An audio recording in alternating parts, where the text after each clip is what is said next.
ganyan kalaki yung pinayat ko, mga Marikoy. Ayan, oh. Pwede siya kahit 2 katao dito. Parang dress na sa akin. Sobrang laki. Hi, mga Marikoy. May nagre-request. Ipakita ko daw kung anong size ko na ngayon. From plus size to anong size na. Kasi may mga ibang komamis daw na hindi naniniwala na nabawasan ako ng timbang. Yun yung nabasa ko sa comment. Ayan, nilalagay ko dyan.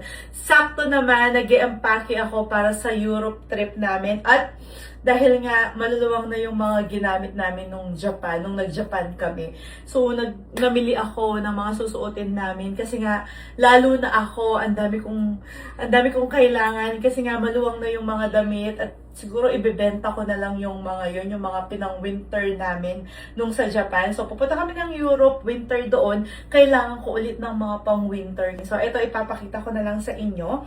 Tulad na lang nitong nabili ko kanina sa Mango.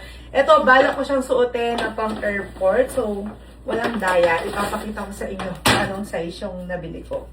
So, actually, nagtitida kami ng mga damit kaso wala kaming pang winter na mga damit. Kaya namili ako. Ayan. Kung makikita nyo, extra small. Ayan. Wait lang. Blur siya.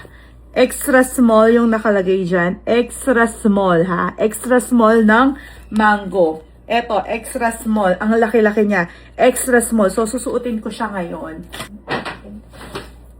Nag-gym ako, yung muscles daw. Sabi nung coach ko, ganun daw. Kasi 67 kilos pa rin ako.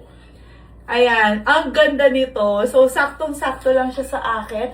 Extra small ito ng Mango. Ayan yung size niya. Ayan. Makakapaglagay pa ako ng inner kasi maluwang pa yung top niya. So, and then, nakabili ako nitong pang-winter na size small sa Uniqlo. Size small to. Huwag niyong pasinin yung mata ko kasi ang hirap tanggalin ng eyeliner. Maluwang pa siya kasi nga makakapaglagay pa ako sa loob. Small to ng Uniqlo.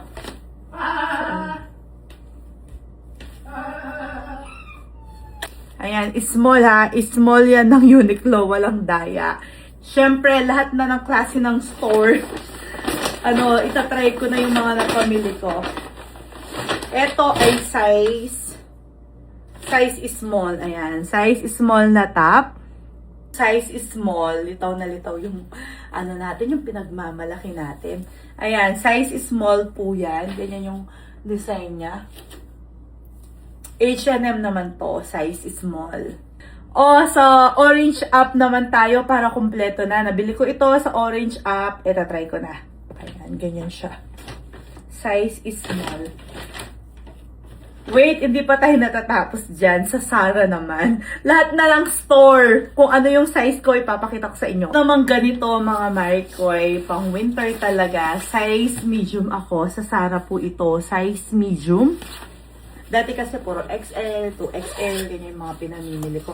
Tapos nahihirapan akong mamili sa mga store na to kasi nga malilit yung mga size nila. Pero ngayon, ayan, madami na akong kasya. Makakapag-OOTD tayo sa Europe. Ayan, ganyan siya kapag nakasuot. Gustong-gusto ko kasi nakalitaw yung shape ng katawan. Sa Zara ko nga pala nabili to. O, diba? And then, ipapakita ko naman sa inyo yung mga dating sinuot ko nung nag-Japan kami. January, February kami nag-Japan. In fairness ha, naka-aircon na ako, ang init. So, effective sila. So, ito naman ay sinuot ko nung sa Japan kami. Tapos, binili ko siya sa Shein. Ayan, size XL po. Size XL, 42 yung nakalagay. XL, wait lang, i-clear ko. XL 42. Ayan. Ang laki niya. Dati parang top ko lang to. Ngayon, hanggang doon na. Ang laki niya. XL to. Size XL. So, ganyan siya. Ang laki niya. Ganyan siya kaluwang. So, hanggang doon, pwede ko siyang isara. Ganyan kalaki yung pinayat ko, mga Marikoy. Ayan. Ayan. Kasi dati nakaganyan lang ito.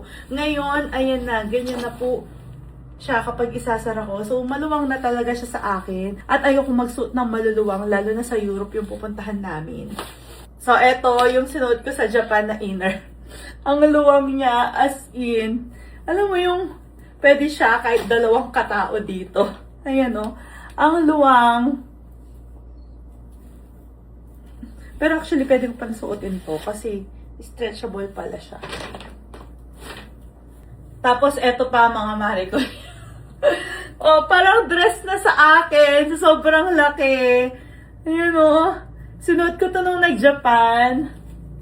Ngayon, hindi ko na sila magagamit kasi maluwang na. Ganyan-ganyan na tayo. Kaya so proud of myself. Ang luwang. Grabe, tumaba ako ng ganyan yan noong January lang ha. January. Ngayon, December na tayo. Magwa 1 year na. Ito, dati ganyan lang siya. Dito lang. Ngayon, ayan. Ganyan na siya kaluwa.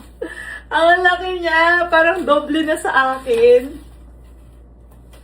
Nakakatuwa. Siguro ibibenta ko tong mga to. Yun o. Parang niroll ko yung sarili ko. Kasi dati ganyan lang siya. So, baka hindi pa kayo maniwala niya na hindi naman ako bibili ng mga malalaking size na to para lang ipakita ko sa inyo. Tok, tok, tok, tok, tok, tok, tok, tok, tok. Again.